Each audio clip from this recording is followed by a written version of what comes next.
खरं तर आम्ही आत्ता सांगितलं की पुनवळे येथील सर्वे नंबर 38 व सर्वे नंबर 44 पैकी 91 क्षेत्र हे आरक्षण क्रमांक 4/57 नुसार शाळेसाठी आरक्षित होतं.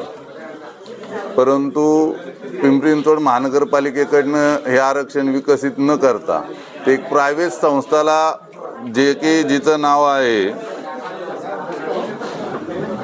ईस्ट ऑक्सफर्ड इंटरनॅशनल फाउंडेशन, या संस्थेला ती जागा विकसित करण्यासाठी देत आहे.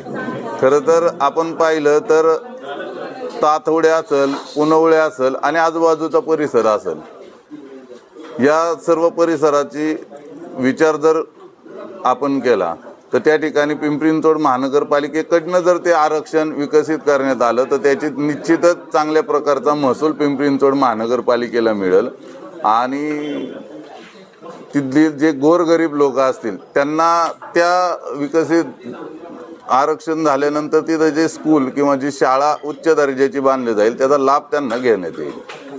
दुसरी गोष्ट आम्ही दाखवली की तातवडे येथील जी जिल्हा परिषदेची शाळा आहे, आपण जर पाहिलं तर 2009 साली पिंपरी चिंचवड महानगरपालिकेमध्ये तातवडे गावाचा समावेश करण्यात आला होता.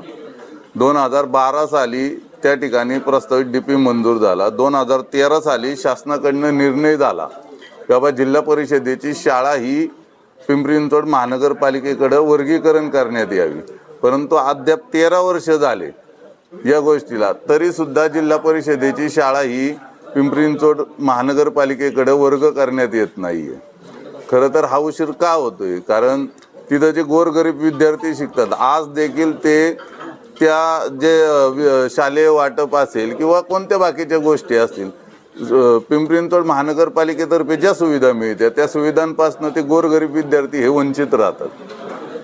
तिसरा नंबर 64/2/1 मध्ये पिंपरी चिंचवड महानगरपालिकेकडनं अभिप्राय देताना नाला दाखवलेला आहे. परंतु ज्यावेळेस बांधकामची परमिशन देण्यात आली तर तो C स्वरूपात तो नाला वळवण्यात आला होता. त्याबद्दलची माहिती आम्ही प्रभाग अधिकाऱ्यांना विचारली असता तिथनं आम्हाला कागदावरती अशी माहिती देण्यात आलेली आहे की प्रायव्हेट कन्सल्टंटची त्यांनी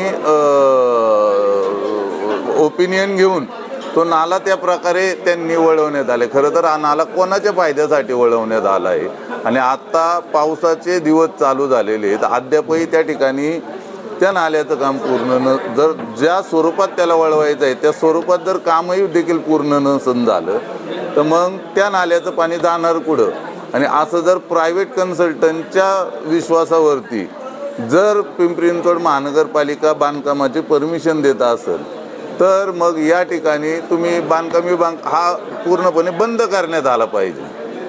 कारण प्रायव्हेट कन्सल्टंटच ऐकून जर सगळ्या गोष्टी होणार असेल तर मग पिंपरी चिंचवड महानगरपालिकेने नियम बनवले कशाला सर?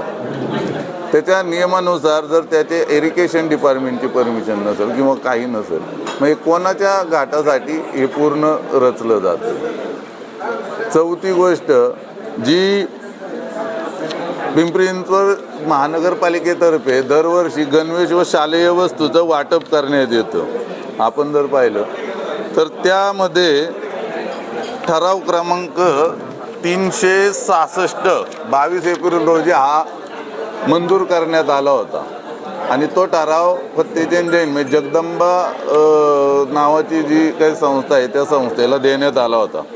खरं तर आपण पाहिलं तर 3 लाखाच्या पुढं जी अनामत रक्कम असते, जी रक्कम असते त्यासाठी निविदा काढणं हे गरजेचं असतं. हे मी नाही, हे शासन निर्णय आणि त्याचा GR देखील मी तुम्हाला दाखवतो.